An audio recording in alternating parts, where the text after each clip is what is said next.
I don't think Joe Burrow's getting traded. I just don't think, if that's the thing we're all like gleaning, and I know we brought it up before because it's an interesting talking point. And they have traded Carson Palmer, but like trading Carson Palmer is a different thing entirely. If you were a team and you maybe were a GM. And why would he want to get traded? But look, if you were a GM or a team and you seen this and be like, oh, he's not happy there. Like we have enough stuff. But is he not happy there? Or is he just not happy because their team is once again going home and they're off? It's so confounding because their offense is so dangerous, and he's the leader of that offense. If you're a GM, would you take a shot at trying to get him? Yeah, dude. Give up everything, all picks. Yeah, everything. I'm sliding in the DMs. If I was the Jets and I seen that, like, hey, you can have everything. You bring. I don't know about everything. It depends on how bad your team is, because you could have Joe Burrow and you'd be worse than the Bengals. The top 5 landing spots per BetMGM: Jets are at 4, Raiders 5, 3 Falcons, 2 Cardinals, 1 Vikings. Falcons is crazy. So the reason the Raiders would be, and I don't think he's getting traded, but since we're just finishing the show and just having some fun, the Raiders would be interesting because you'd be Herbert, Burrow, Mahomes in one division, and Nick. Sorry, Nick. Thank you. Sorry. Sorry. I'm fucking sorry. I'd be like Murderers Row. I don't think he would want to get traded to Vegas. He also doesn't seem like a Vegas kind of guy. Can I pitch you an idea here? We talked about this a little bit, but don't say Minnesota. The Rams win the Super Bowl. Matthew Stafford rides off into the sunset. They've got a couple top picks over the next couple years, and we get Joe Cool in LA with the Rams. I've heard the rumor. I told you I heard that rumor. Fucking great. But makes me feel things. It's too yeah, it makes it makes me feel things too. But it's a rumor at the end of the day. I don't know. Who are the other ones? 4 Jets, 3 Falcons, 2 Cardinals, 1 Vikings. Falcons, Cardinals, Vikings. KOC would be nice. Jets would be similar to what your argument is with the Raiders. You'd be in with Drake May and Josh Allen. Falcons could be interesting. You know, you do have Drake. Falcons London, is really interesting. Bijan Robinson. Falcons is really interesting. But you don't have the capital. Defense. You've already given up capital. Yeah, it's true. Like, we're just playing this fantasy land thing, but you don't have the capital. You're already behind the 8 ball. It'd have to be a team that had just acquired some capital. And I believe the Rams have the Falcons pick, which makes the whole thing at least fun to talk about. Who else has a little bit of a surplus of capital? NFL teams with 2 first-round draft picks this year: Jets, Rams, Cowboys, Browns. Jets, Browns, bro. They'd never trade him in division, but if you could wave a wand and you put him on that offense with that young core, and that defense they have, it'd be fucking disgusting. They already have a quarterback. I feel like he would be in the same position. Bengals and Browns, they seem like the same type of organization. No, but that's the point. Like, what they need to do is get better on defense and him stay healthy. We had some very interesting Joe Burrow press conference conversations. Maybe he was really getting real, or maybe he was trying to push the Bengals ownership into doing a few things this off. Can we watch it? Because I think it's important that we all watch it. And this is the thing, like, when we're talking about something as objective as like what was said in the video, people at home, like, we're about to analyze it, you should watch it too one more time. So we'll put it up on the screen. I know it's like over a minute long, but let's get a good look at this and listen to the words he's saying, and then we will be the judges. Change the way that you view the game.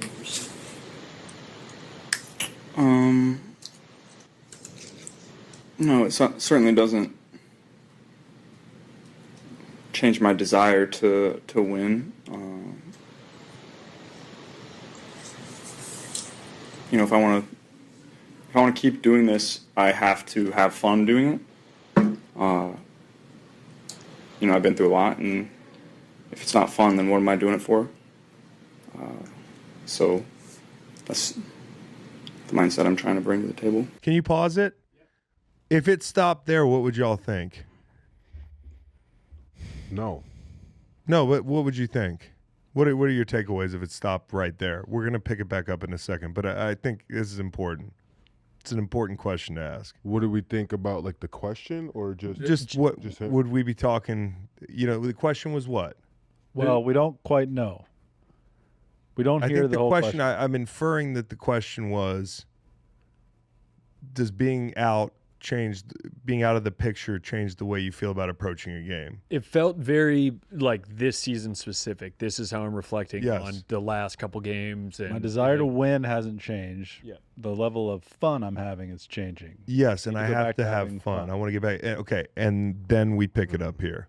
How much fun are you having right now? Is it difficult to have fun given the season, what you've been through physically, emotionally, all of it? Is it tough? See, this is where I think it gets ridiculous. Did you have fun playing before I mean, how much of it was fun before? Winning's always fun, but in general, was it as fun before you got hurt? He's at his psychiatry office. Did you view it that way? At least? Yes, or in the No, I stand. wouldn't say I viewed it that way. I think What was the changing point? changing point. I'm not sure there was a singular moment or of time. It's just a reflection on a lot of things that I've done and been through in my career. I think I've been through more than most, and it's certainly not easy on the brain or the body. So just trying to have fun doing it again. Yeah. I mean, number one, I don't blame him for not enjoying this. If he just said, I'm having a lot of fun right now, I think everybody would be like, what the fuck is wrong with Joe Burrow? You know, but what's weird is, 2 weeks ago, he was like, we're playing a kid's game. I love playing. And now they're just want to go out eliminated. there and give the fans a show. and now they're eliminated. It makes a big difference. It does. Like the sobering, like, fuck, dude, we might be playing for nothing. I got real used to doing that. There's some guys in here who've been eliminated and that sort of thing. And, I think that being a fucking D lineman, you're always playing out of fear anyways, or fear and like motivation. Like, I got to get it. I'm an independent contractor, so I got to get after it. And like, hey, I don't want to get embarrassed out here. But for a quarterback like that everything's about your legacy, and you're going to throw for 400, whether you win or whether you lose, and you're going to look good no matter what. Now, last week was an anomaly. It does call into question, like, what's it feel like to be the guy that goes out there and just balls out, and everybody knows you're great, but like your team, is not in the playoffs because you've been hurt, or for a number of reasons. I think what he said about like the attrition mentally of being him, when you stop and think about everything he has been through, I know nobody feels bad for an NFL quarterback, but dude, they were losing a Super Bowl was explained to me as being the worst day of your life, and you would wish that you never played in it at all. That's what Rob Ninkovich told me. And I can only imagine if your legacy is directly tied to that and you watch the game end and you're on the field, coupled with the fact that he's been injured catastrophically a few times and now missed the playoffs going on 3 years in a row, basically. I wouldn't be having a lot of fun either. I think the thing gets weird when they start fucking cross-examining about, like, how much fun was there a turning point? And then I think he's just like, fucking, like, what do you mean? So that's where I think is he sending out a bat signal? Certainly. I don't know what the bat signal is. Why did you guys pay T. Higgins? That's the thing. It's like they really are in a lot of ways trying to do the right things around him. And if you look at the offense, it's hard to argue with the results. They have drafted up front. They haven't drafted well, but they haven't been – it's not like malpractice, right? You get two of the best receivers in the league. The offense is basically you guys go out there and chuck it, and you take as much time as you want, Joe. We're not going to play with timing. So I'm certainly not criticizing Joe. I guess what I'm saying is, like, I don't know what people drew from this, but, like, of course the guy's fucking miserable. He might be depressed. I don't think he's up there manufacturing an emo mindset. Like, I don't think he's not exaggerating. The dude's been through a fucking lot, like most NFL players, but he's kind of the face of the franchise, and here they are again. You see what Jamar Chase said today? What'd he say? He said he thought the video was AI when he seen the clips of it. That's hilarious. And apparently that question started with, you seem frustrated. which is like a thing you hear from. That's not a question. It's something you hear from your wife. Correct. It's not, yeah, no, for real. The thing he has to remember is a lot of guys wait a long time. I know it doesn't make it easy, but like the guy in Buffalo's had to wait a long time, right? He hasn't even gotten to the Super Bowl, right? And I know that their team's always in a better position, it seems like, because of his health and, you know, the whole thing. But I guess what I take away from that is I totally understand him being depressed as fuck. Yeah, I saw some guys like quote tweeting thing, well, you shouldn't play football if you're sad because you're playing a kid's game. Okay, but like if he's super giddy at the podium, he can't win either. And the press pool is playing like Tony Soprano's Shrink, dude. Moments Like later, that for Sopranos. Dr. Melfi. Yeah, Dr. Melfi. Get it right. moments later in this Dr. Melfi. very presser, Joe said, I fought my butt off to get back to this spot and to be able to be out there with everybody in 4-hour organization in this city.